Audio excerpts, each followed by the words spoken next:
goɗɗo taw nodda e téléphone usage ko on no andi ɗon inde ɓe mi andi Abou Lahabin no wiyete andugol muma no wiyete ɗum ko probléme kay ngala julide inde Abou Lahabin tabbat yada abi lahabin wa tabba eɗen julide ɗum ka julide aran selli ka hakkude mo ngalla boma e Abou Lahabin ko mboni siɗɗo ma o ko mboma ka awa bon e kadi mi yeton ɗo goɗɗum yalla dandu karamkoɓe ɓe wonde karamkoɓe ukkiɓe nder buudiji on mba ira kañum ganda sina ko woni kon kala guite mum sen ɓantaki ande yimɓe ɓen e wawata hewtude yimɓe ɓen ha goɗɗo ko kadi addi landal o Oustaz Abdallah o heɗoto musique min ni miɗo nana musique heɗagol ngol mi heɗotako saabu ko ari ka hadis ko man istama'a wona man sami'a ka man sami'a o si tawi kala nannoɗo musique yo sabbu fi usnayhi anokun min anok min annar harayno en fokkitari ka yarɗa wonana e musique miɗo nana kono mi heɗotako heɗagol ko ɓannugol huɓɓina naɓa haqqil mum e mum o wi joni noon ko honno andirɗon boma e sawi fo Aisha Kinde a minni ko ɓay ko siɓɓe an ko fulɓe ko guinéen ɓe ko julɓe kadi mi humpitaki wigol ɓe yalti dina on jeɗike bal miɗo andini kawte maɓɓe siɓɓe maɓɓe a wawi so tawi waktu be ɓe ala ka julide kono jumaje ɗen ɓe yiye ka juliddade donc andugol ɓe ko ɗum ko murtal ɗum woɓɓe go kadi hawtoyi wo ellawnko ko mi wi ko on ceerno buma an e min na ceerno men kono ɓe to na ceerno maɓɓe kayiɗo sikkude ceerno ɗum ceerno ko inde alqurana yankore ka ko sunna yankore ceerno ko ɓi mana kono waywa ko wiyeten kon ɗo monsieur ko suufom teddungal joni noon so tawi ɗa faala yewtude tedduɗo yimɓe hakkude hoynugol mo e teddingol mo ko on ɗum fewtintamo ɓernde nden e maɗa ko sa teddinimo donc ɗum ka haala ceerno si tawi koko wiya kon ka fuula ceerno ko jiimu on ko jangi ra on ko ruuɗike nunu on ko nunɗi waawu on ko waawi hoore mum ɗum ɗuuɗa hande accen ɗo wigol yimɓe ceerno awa ceerno ko suufom titre teddingol ɗum goɗɗo e ceerno en hiɗon e jam ma kawen pullo se tawi ɗum ka kawen hara na heɓe gorol tonton on tonton ma ko bappa ma ta ɓe jeeyda hay e leñol o wiyamo tonton ka donc ɗum e gandira ɗum e kono mi tañini mboma ko jaabi kono no ɓuuri ɓen wowluɓe kan haala ɗo haqqil mboma wi mimiɗo ɓuuri on haqqil on famine par ce que min miɗa andi wonami ceernojo deftere kono noon komi ceernojo mouradu goo si ɓeynilan ceerno en ko fino min ɓadodirɗam min newni ñande ɓe faala o min yiiday jaabo o laaɓa e ɓuuri ngol ɗo joni noon ko honɗum ɗaɓɓetenge ɓe musidɓe meɗen ko honɗum ɗaɓɓetenge ɓe koye bonnuɓe gurdan o oyi sen huuɗiɓe ara e bonniɓe gurdan ka e bonnare ɓe gurdan si ɗum jaabiki ara e bonniɓe gurdan ko ɗaɓɓetenge maɓɓe ko gotel e piiji ɗiɗi ɓe wallini few yimugol ngol ɓe arti ɓe wayi wa meɗen ga ka da'awa ɓe gollani dina o woye kodduru e hewtinari ɓe taw waccitugol kono ɓe wowlude haalaji ko ɗengal men ngal ɓe woni golliturde hum min bani jildatina ko musidɓe meɗen ka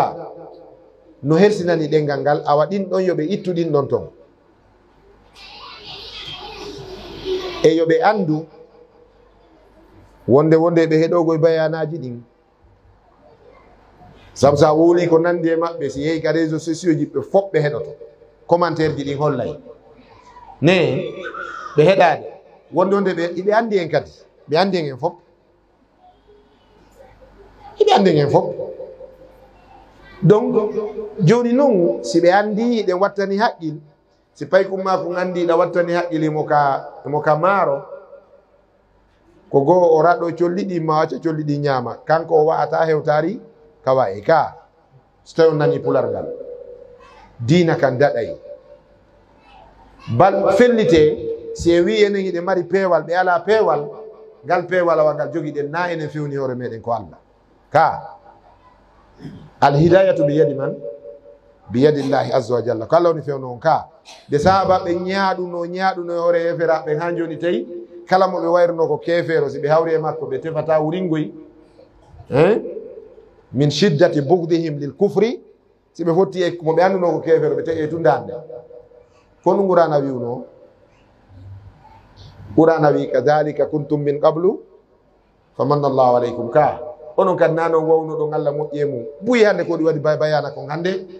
modi yo Allah yaafo ko feƴƴi kon joni min mi jonna e misale an duuɓi komi waɗi kon mbiɗo janga bible mbiɗo fréquentude cooci si Allah yaafaki ɗum nanan mbara noon yawgol wiyana Allah ɓiɗɗo wiya Allah ko tatode fadada sonande Holy Ghost wona nan mbarani donc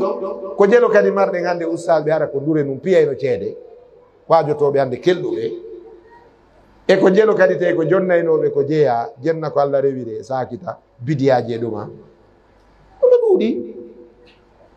awa e amuɓe pooɗa ha yejjiti toon koyɗe ɗen ari ka diina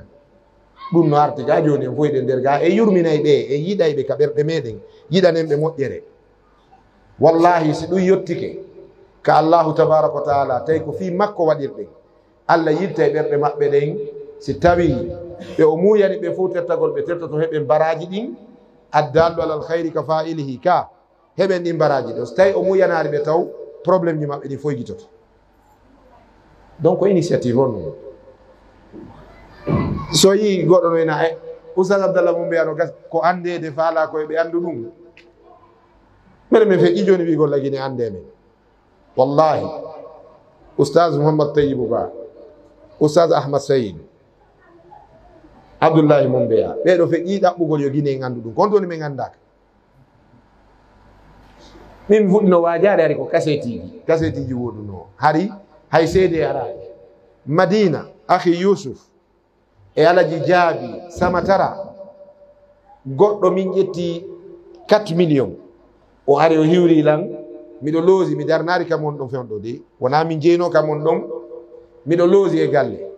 o wi miɗo tori on duwa menen ko waajuji mon mémoire ji mon onon oustaz Abdallah e oustaz Tayyibou e oustaz Ahmad Saydou Koloma o linti yogaɓe o wi ko bayanaji mon mi yeehi ha mi soodi teren mi darni miɗo ari toragol on duwa